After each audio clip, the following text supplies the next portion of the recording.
29/12/2016 அன்று நந்தினி காணவில்லை. அதில் இருந்து பல கட்சிகள், பல அமைப்புகள், எல்லா கட்சியிலேருந்து வந்திருந்தாங்க எங்கள் வீட்டுக்கு. வந்தாங்க, போனாங்க. அவங்க அப்படியே தான் இருந்துகிட்டு இருந்தாங்க. பாதிக்கப்பட்ட குடும்பத்திலேருந்து எதுவுமே சொல்லலை. வருவாங்க, அவங்க ஒரு ஃபோட்டோ போட்டு போஸ்ட் கொடுத்துட்டு அவங்க மட்டும் எப்படி எப்படி போயிடுவாங்க. இந்த 15 நாள் கிணத்துல கட்டி படுகொலை செஞ்சு, ஒரு ட்ரெஸ்ஸு ஒன்றுமே இல்லை, வாயில் துணி கட்டி, கையில் கயிறு கட்டி, பல சித்திரை அதெல்லாம் செஞ்சு பாலியல் கூட்டு செஞ்சுட்டாங்க. கம்ப்ளைண்ட் கொடுக்க போன இடத்துல இவங்களுக்கு ஸ்டேஷனில் கம்ப்ளைண்ட்டும் எடுத்துக்கல. எங்களுக்கு நாங்கள் நிறையா நடந்துகிட்டு இருக்கோம். அந்த கம்ப்ளைண்ட்டு எதுவுமே எடுத்துக்க மாட்டேங்கிறாங்க. அந்த டைமில் திருச்சியில் எங்கள் மாமா இருக்காங்க, கம்யூனிஸ்டில் இருக்காங்க. அவங்கக்கிட்ட சொன்னதுக்கப்புறம் அவங்க இங்கேருந்து அரியலூருக்கு சொல்லிட்டாங்க.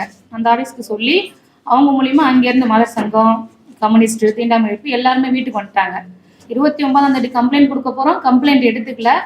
கம்யூனிஸ்ட்டு, மாதர் சங்கம், தீண்டாமை எல்லாருமே வந்ததுக்கப்புறம் எங்கள் கம்ப்ளைண்ட் அவங்க எடுத்துக்கிட்டாங்க. தொடர்ந்து ஒரு 15 நாள் நாங்கள் தேடுறோம், எங்கேயுமே கிடைக்கவே இல்லை. இங்கேயும் கேஸ் எடுத்துக்கல. அதுக்கப்புறம் ஒரு வாரம் கழிச்சு டிஎஸ்பி ஆஃபீஸு ஜெயங்கொண்டம் போகிறோம். அதுக்கப்புறம் தான் இந்த கேஸை எடுத்துக்கிறாங்க. இவங்களாம் வந்ததுக்கப்புறம் தான் எங்கள் கேஸை எடுத்துக்கிறாங்க. தொடர்ந்து எப்படியும் உயிரை காப்பாற்றலான்னு அவங்க ஒரு 15 நாள் தேடணுங்க. லாஸ்ட்டில் பிணமாக மட்டும்தான் தூக்கணும். எவ்வளவோ விஷயங்கள் போராடி, அங்கேயும் இங்கேயும் போராடி பார்த்தோம், பிணமாக தான் தூக்கணும். அதிகமாக பேசுகிறதுக்கு இங்கே நேரம் இல்லை. அதனால் எவ்வளோ பெரிய ஆளாக இருந்தாலும் இந்த கேஸில் போக முடியாது, வர முடியாது.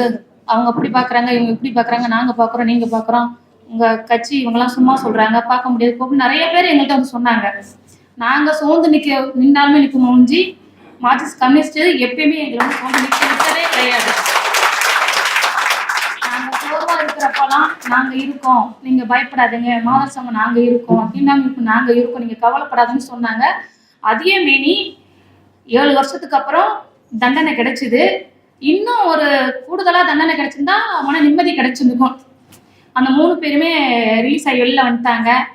அதுதான் கொஞ்சம் கவலைகளாக இருக்குது. இன்னும் 4 பேர் கூட்டு பாலியல் செஞ்சு ஒருத்தனுக்கு மட்டும்தான் தண்டனை கிடைச்சி அந்த 3 பேரும் வெளில எங்களுக்கு வருத்தமாக தான் இன்னும் இருக்குது.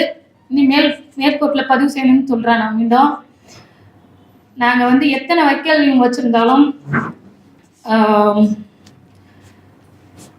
அபிராமி தோழர் அவங்கள மீறி யாராலையுமே போராடி இந்த கேஸில் ஒன்றுமே பண்ண முடியாது. அவங்க இருந்து தான் இந்த கேஸை ஜெயிச்சு கொடுத்தாங்க எங்களுக்கு. என்னுடைய குடும்ப சார்பில் அவங்களுக்கு கோடான கோடி நன்றி தெரிவித்துக் கொள்கிறேன்.